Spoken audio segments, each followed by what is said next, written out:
Forecast ఇవ్వడం జరిగింది. దాని తర్వాత అది ఉత్తర మ్, ఆంధ్ర కోస్టల్ ఆంధ్ర, దక్షిణ ఒరిస్సా తీరం మధ్యలో తీరాన్ని దాకి మీకు మ్, ఒరిస్సా మరియు దక్షిణ ఒరిస్సా మరియు ఛత్తీస్గఢ్ సైడ్ ప్రయాణించే అవకాశాలు ఉన్నట్టు చెప్పడం జరిగింది. దాని ప్రభావంతో మధ్య కోస్తా ఆంధ్రప్రదేశ్ అంటే నార్త్ అండ్ సౌత్ కోస్టల్ ఆంధ్రప్రదేశ్కి మధ్యలో అతి భారీ వర్షాలు కూడా ఫోర్కాస్ట్ ఇవ్వడం జరిగింది. అలాగే తెలంగాణలో కూడా మీకు తూర్పు జిల్లాలైనటువంటి ఖమ్మము, భద్రాచలము, ఈ ములుగు ఈ జిల్లాలకి భారీ వర్ష సూచన ఇవ్వడం జరిగింది. అయితే మీరు అన్నట్టు 50 సెంటీమీటర్లు అనేది ఖచ్చితంగా నెంబర్తో చెప్పలేదు. ఆ, అతి భారీ వర్షాలు అంటేనే మీకు 20 సెంటీమీటర్లు అంతకంటే ఎక్కువ అని అర్థం. ఇప్పుడు 50 సెంటీమీటర్ల వర్షం వచ్చినా, 30 సెంటీమీటర్ల వర్షం వచ్చినా ఆ, తీవ్రతలో కొద్ది తేడా మాత్రమే ఉంటుంది. ఇలాంటి వరదలు వచ్చే అవకాశాలు ఉంటాయి కాబట్టి భారీ వర్షాలు, అతి భారీ వర్షాలు సూచనలు ఇచ్చినప్పుడు ఆ, అది స్టేట్ గవర్నమెంట్ వారు కానీ, కన్సర్న్ డిపార్ట్మెంట్స్ కానీ దానికి జాగ్రత్తగా తీసుకొని కొన్ని స్టెప్స్ తీసుకుంటే ఆ, కొంతవరకు నష్టాన్ని తగ్గించే అవకాశాలు, ఇబ్బందులు తగ్గించే అవకాశాలు ఉంటాయి. కానీ వైకే రెడ్డి గారు మీరు అన్నట్టుగా పెద్ద తేడా ఉండకపోవచ్చు అని మీరు అన్నారు. కానీ బట్ 20 అంటే 20 సెంటీమీటర్ల వర్షానికి 50 సెంటీమీటర్ల డబల్.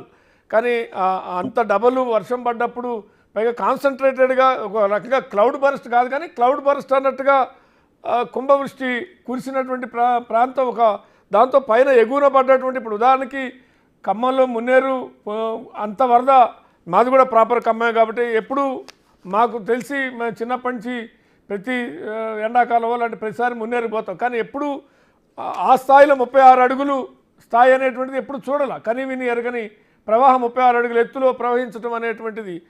కాబట్టి పైన మహబాద్ కానీ, గూడూరు కానీ ఇతర పైన పడ్డటువంటి వర్షపాతం అంటే ఈవెన్ తిరుమలాపాలెంలో 50 సెంటీమీటర్ల వర్షపాతం కానీ ఇవన్నీ కూడా ఒక రకంగా అంచనా. ఎందుకంటే అది కూడా రాత్రిపూట పడ్డది. ఆ వర్షపాతం కూడా డే టైం అయితే కొంత ఒక అంచనా ఉండేది, ఎందుకంటే వాగులు పొంగుతున్నది కనపడతాయి. అందరూ నిద్రలో జారుకున్న తర్వాత 50 సెంటీమీటర్ల వర్షం తెల్లారేటప్పటికల్లా అది 50 సెంటీమీటర్ల వర్షం పడ్డదా అనే రికార్డు అంటే ఎవరికి కూడా అంచనా లేకుండా పోవడం అనేటువంటిది ఇది ఒక పెద్ద విషాదంగా కనపడుతుంది. వాతావరణ శాఖ కూడా కొంత అంచనా వేయలేదని నేను అన్న, కానీ కొన్నిసార్లు అంచనాకు కూడా ఇది లభించదా, అట్లాంటి అవకాశాలు కూడా ఉన్నాయా అనే అనుమానం. మీరు ఆలోచించే పద్ధతి ప్రకారంగా చూసినట్టయితే తేడా కొద్దిగా లేదా ఉంది. మీరు 50 సెంటీమీటర్లకి 25 సెంటీమీటర్లకి వర్షాల్లో తేడా ఉంది.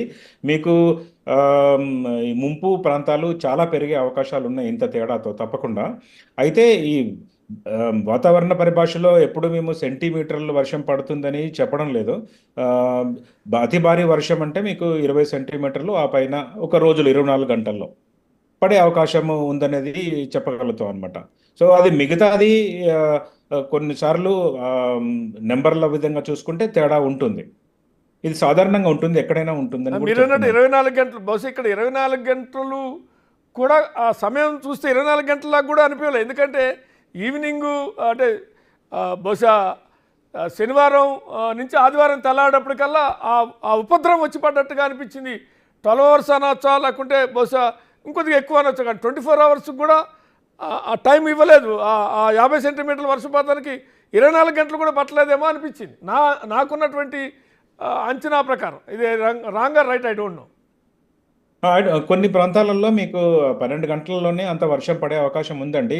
ఈ ముఖ్యంగా విజయవాడ ఈ ప్రాంతంలో చూసినట్టయితే అలాగే కురిసినట్లు అనిపిస్తుంది. ఎందుకంటే నేను టైం వైజ్ డాటా చూడలేదు. సో అలా మేమిచ్చే ఫోర్కాస్ట్ మాత్రం 24 గంటలకి, ఈరోజు ఉదయం 8:30 నుంచి రేపు ఉదయం 8:30 వరకు ఈ 24 గంటల పీరియడ్లో ఈ ఈ వర్షం ఎంత తీవ్రత ఉంటుందనేది, భారీ కానీ అతి భారీ కానీ అనేది చెప్పడం జరుగుతుంటుంది. కానీ కొన్నిసార్లు ఒక కొన్ని గంటలలోనే అంత వర్షం వచ్చేస్తుంది, ఆ తర్వాత వర్షం అసలు పడకపోవచ్చు. ఇది సాధారణంగా జరుగుతుంటుంది. రైట్, ఒకసారి జేవీఎం నాయుడు గారి దగ్గరికి వెళ్దాం. ఇందాక ఆడియో ప్రాబ్లం వచ్చింది. గుడ్ ఈవినింగ్ నాయుడు గారు. అంటే ప్రధానంగా ఇందాక అడిగిన క్వశ్చన్ వైకే రెడ్డి గారు కూడా అడిగాను. అంటే వాతావరణ శాఖ అంచనాలు వేస్తుంది, బహుశా అల్పపీడనం ఏర్పడ్డప్పుడు అది బలహీనపడుతుందా, బలపడుతుందా, తీరం ఎక్కడ దాడుతుందా